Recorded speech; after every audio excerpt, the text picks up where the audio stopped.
नमस्कार, स्वागत है आपका सी न्यूज भारत में। मैं हूं आपके साथ ज्योति श्रीवास्तव। महाराष्ट्र में इस वक्त चुनावी माहौल है। आम नागरिक हो या नेता, सभी चुनावी रंग में रंगे नजर आ रहे हैं। ऐसे में छत्रपति संभाजी नगर की हॉट सीट कन्नड़ सोईगांव विधानसभा से कौन होगा विधायक, ये बड़ा सवाल बना हुआ है। इसी सिलसिले में हमारे संवाददाता शिवाजी नवले ने जमीनी स्तर पर जाकर लोगों से बात की और उनकी राय जानी। आइए देखते हैं हमारे संवाददाता शिवाजी नवले की ये ग्राउंड रिपोर्ट। नमस्कार, आपण औराळा येथे आलेलो आहे जनतेचा कौल जाणण्यासाठी। सर, आपलं नाव काय? संदीप रिंडे। विधानसभा चालू आहे आता, 4 जण रिंगणामध्ये आहे। आपण कसा उमेदवार पाहिजेत आणि कोण विकास केलेला आहे, कोण विकास करू शकतो? आम्हाला आमच्या शेतकऱ्याविषयी काम करणारा उमेदवार लागतो। तरी कसा पाहिजे? 4 जण आता रिंगणामध्ये आहे। मनोज भाऊ पवार आहे, हर्षवर्धन दादा आहे, संजनाताई आहे, उदय सिंग राजपूत आहे। आपण कसा उमेदवार हर्षवर्धन दादा विकास करू शकता? हो। अपक्ष उभे आहे, हो, ते विकास करू शकतात हो, असं आपलं मत। सर, आपलं नाव काय? संदीप काळे। आपल्याला कसा उमेदवार पाहिजे आता सध्या? कसा म्हणजे युवा धडाडीचं नेतृत्व। आता 4 जण उभे आहे आता सध्या। आता 4 जणांपैकी 2 जणांना आतापर्यंत जनतेने चान्स दिलेला आहे। 2 जण असे, दोन्ही पण अपक्ष आहे। एक मनोज भाऊ पवार आणि एक हर्षवर्धन दादा। आपण आपल्या मते कसा उमेदवार यायला पाहिजे? एक नवीन चेहरा, सामाजिक काम करणारा। तरी बरे कोण? मनोज भाऊ पवार। म्हणजे मनोज भाऊ पवार विकास करू शकतो। म्हणजे नवीन चेहरा आहे, विकास काम करू शकतो, त्याला संधी द्यायला पाहिजे असं आमचं मत। गाँव के लिए जो जनता का कॉल है, इसलिए अभी आप औराड़ा में आए हुए हैं। देखते हैं जनता का कॉल क्या क्या कहते हैं। सर, आपलं नाव काय?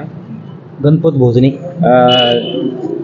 मागच्या वेळेस आता जे तुम्हाला मतदान कोण पाहिजे, उमेदवार कसा पाहिजे? हर्षवर्धन दादाचा आवाज आहे। मागील 5 वर्ष जेव्हा आमदार होता त्यांना काय केलेलं आहे? त्यांच्यावर समाधानकारक नाही लोक, म्हणजे त्यांच्या ते जजमेंट जमलं नाही, त्यांच्याकडे समाधानकारक। 2 जण उभे, पती पत्नी। टसल कोणात होणार आहे? दोघातच होणार आहे। मनोज पवार बी आहे। मनोज पवार आहे, पण ते अपक्ष असल्यामुळे थोडं, जरी त्यांचा थोडा आवाज असला पण ते कमी होणार आहे बॉस, थोडं पब्लिक। आणि हर्षवर्धन दादा कसं थोडं जुना माणूस आहे, थोडे वळख आमदार कसा पाहिजे? हर्षवर्धन दादा सारखाच, कारण ते डॅशिंग आहे, थोडे शेतकऱ्याचे कामं करतात, लाईन विषय असेल, काही DPIचं असेल, सर्वसाधारण बऱ्याच पैशाचं येते, पैसे लावायला त्याला चांगले कामं करतात बॉस, म्हणून त्यांनाच पसंती आहे आमच्याकडे। तुम्ही काय सांगा? आमचं दादा मागच आहे, आमचं दादाच येणार। आपलं नाव? दादासाहेब बारपू शिंदे। सर, आपलं नाव काय? माझं नाव बाळू काळे। आता आमदारकीचं चुनाव आहे, विलक्षण। तर आपण कसा आमदार पाहिजेत आपल्याला? आमदार एक सक्षम नेतृत्व पाहिजे, तसं मनोज भाऊ आहे, त्यांचं आता नवीनच काम बी चांगलं आहे, त्यानंतर प्रचार बी भरपूर जोरात चालू आहे। म्हणजे आता 4 जण कसल मध्ये, एक संजनाताई आहे, एक आपला हर्षवर्धन दादा आहे आणि उदय सिंग आहे। तर मला असं वाटतं 4 नाही पण तिघांमध्ये टसल असायला पाहिजे। एक संजनाताई, हर्षवर्धन दादा आणि मनोज भाऊ यांच्यातच एक नेतृत्व घडून येईल। काम करणारा आमदार कोणता? काम करणारा आमदार आता 20 वर्ष हर्षवर्धन दादा राहिलेले आहे, ते होऊन गेलेले आहे, त्यांचं नेतृत्व आता बघितलंच लोकांनी। आम्हाला असं वाटतं आता नवीन मनोज भाऊचं नेतृत्व कसं आहे बा, चेहरा एक सक्षम असून, म्हणजे मनोज भाऊ फिक्स आमदार व्हायला पाहिजे, विकास करू शकता, म्हणजे करणार असं वाटतं। आपलं नाव? माझं नाव बाळू काळे। ठीक आहे, धन्यवाद। आपण औराळा येथे आलेलो आहे। इथे एक बुजुर्ग हे है व्यक्ती, त्यांना जाणून घेऊ की विधानसभेचा उमेदवार कसा पाहिजे, काय त्यांच्याकडून जाणून घेऊ कसा उमेदवार पाहिजे। क्या नाम क्या है तुम्हारा? साधू भाई।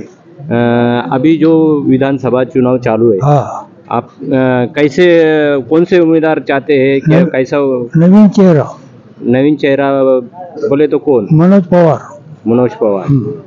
विकास कर सकेंगे? वो करो या मत करो, पिछले लोगों को चुन के दिए, कुछ विकास हुआ नहीं। अभी नया है, उनको संधि देना चाहते हैं। तरुण तर्क है, उसको संधि देना चाहते हैं। अभी बाकी की भी लड़त है, बाकी के हाँ है बहुत है। पर बाकी के क्या आपके हिसाब से भरत पवार वही चाहेंगे? बस आएगा जाएगा वो नहीं, हमारा वोट हम उसको देंगे, बस ये है। ओके, वो आओ कोई भी, लेकिन हमारा वोट मनोज पवार को। फिलहाल के लिए इस खास रिपोर्ट में बस इतना ही। देश और दुनिया की बाकी खबरों को जानने के लिए आप देखते रहिए सी न्यूज़ भारत।